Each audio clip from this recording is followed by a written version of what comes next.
जय हिंद, जय भारत, भारत माता की जय। विगत पिछले सप्ताह में मैंने एक वीडियो शेयर किया था अपना फेसबुक आईडी पे। आज फिर मैं एक वीडियो शेयर कर रहा हूँ क्योंकि मेरा दिल आहतित है, दुखी है। हम सैनिक भाई क्या इस देश में इज्जत के लायक नहीं हैं। हम लोग बाहरी उग्रवाद से तो लड़ लेते हैं, लेकिन जो भीतरी उग्रवाद हमारे देश में फैला हुआ है उससे लड़ना बहुत मुश्किल और असंभव होता है, क्योंकि भीतरी उग्रवाद जो है वो घर में रह करके हमारे घर को खोखला करती है।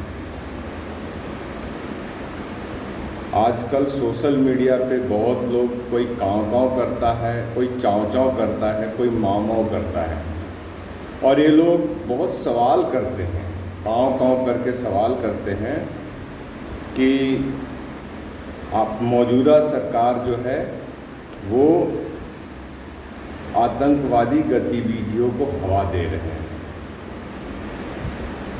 मैंने अपने जीवन का बहुत कीमती पल सेना को दिया है, और इसी पल में 2005 से लेकर 7 तक मैं कश्मीर में रहा हूँ। मेरे सर्विस पीरियड का ज़्यादातर योगदान जो है जम्मू एवं कश्मीर में दिया है। 2005 से 7 के बीच में जब हम अपना योगदान जम्मू कश्मीर में पुंछ के निकट सुरनकोट में दे रहे थे, उस समय भारत सरकार जो थी यूपीए सरकार की थी। जो सवाल आज उठा रहे हैं काँव काँव करके, क्या उस समय इनके मुंह में दही जमी हुई थी? उस समय की मौजूदा सरकार हम सेनाओं का हाथ और पैर बांध रखी थी। हम लोगों को कहीं भी कोई ऑपरेशन के लिए भेजा जाता था तो बोला जाता था आपको सक्सेस मिले अथवा ना मिले, अपनी इज्जत बचा करके आना। क्या ये सवालिया निशान आप में है हिम्मत की उठा सकते हो? आज जो परिस्थिति है भारत की, इसका देन किसका है? ये किसने दिया है हम लोगों को? किस वजह से दिया है? क्या आप उठा सकते हैं सवाल? नहीं। क्यों नहीं उठाएंगे? क्योंकि आप अपने ज़मीर को, अपने गिरवान को बेच चुके हैं। और कहते हैं आप बेशर्मी से कि मेरे परिवार के 14 लोग, 15 लोग सेना में रहे हैं। अरे सेना में रहे हैं, जो खुद रह रहे हों उनसे पूछिए कि सेना में कैसे रहा जाता है और कैसे ड्यूटी दिया था, किन परिस्थितियों में दिया जाता है, किन दुर्गम स्थानों में जाके वो आपको सुरक्षित रखते हैं। और आप गलत बयान कर करके हम लोगों को आहतित करते हैं, हम लोगों को परेशान करते हैं। कोई तुच्चा सा व्यक्ति हल्की सी राजनीति करने के लिए, सस्ती राजनीति करने के लिए सेना को कहता है कि ये रेपिस्ट हैं। अरे तूने असल माँ का दूध पिया है, और अगर तू सही भारतीय है, 1 साल सेना के साथ गुजार भारत के जम्मू कश्मीर में, तब तुझे पता चलेगा कि आटा और चावल का रेट क्या है।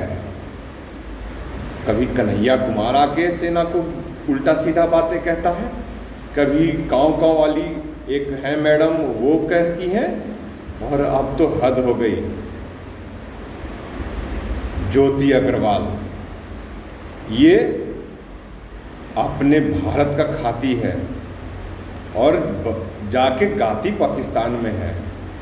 अरे ऐसे ऐसे लोग अपने आप को बेच चुके हैं।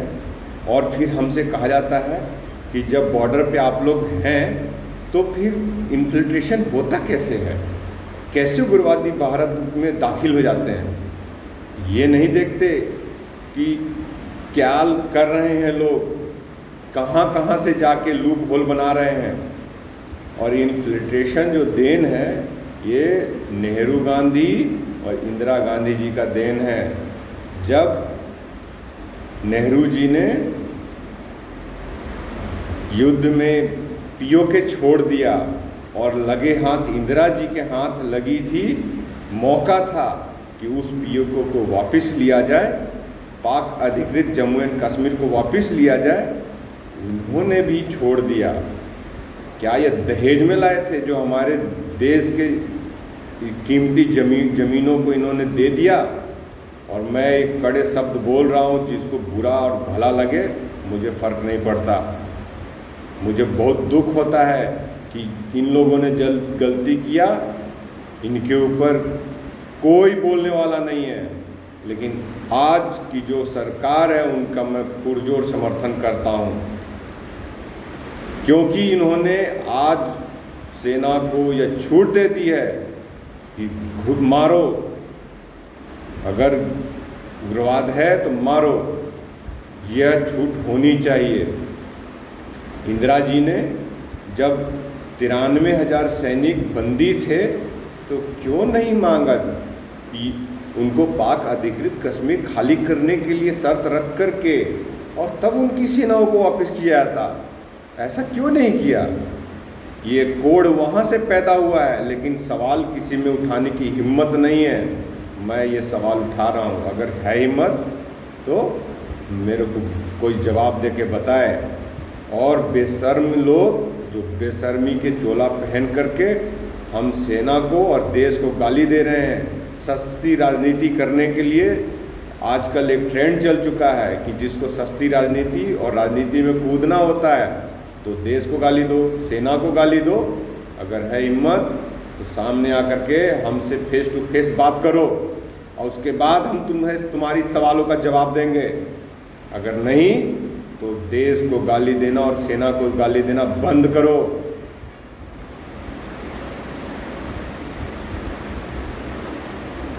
मेरे तो इतना गुस्सा आ रहा है कि मैं क्या कहूँ, लेकिन मैं अब शब्द ना कहूँ, इसलिए मैं इतना ही कहना चाहता हूँ कि सावधान हो जाइए, कहीं आपके ऊपर मुश्किल में ना आप पड़ जाएं, क्योंकि हमें भी, हमारी भी मन को ठेस पहुँचता है। एक सैनिक होने के नाते, एक भारतीय होने के नाते हम अपने देश के लिए मरते और मिटते हैं। हमारे बदौलत पूरी भारत की जनता, आम जनता सोती है, उसके बावजूद हम लोग को गाली दी जाता है। ऐसा क्यों? जवाब चाहिए। मैं अपने वाणी को यहीं समाप्त करता हूँ। धन्यवाद। जय हिंद, जय भारत, भारत माता की जय।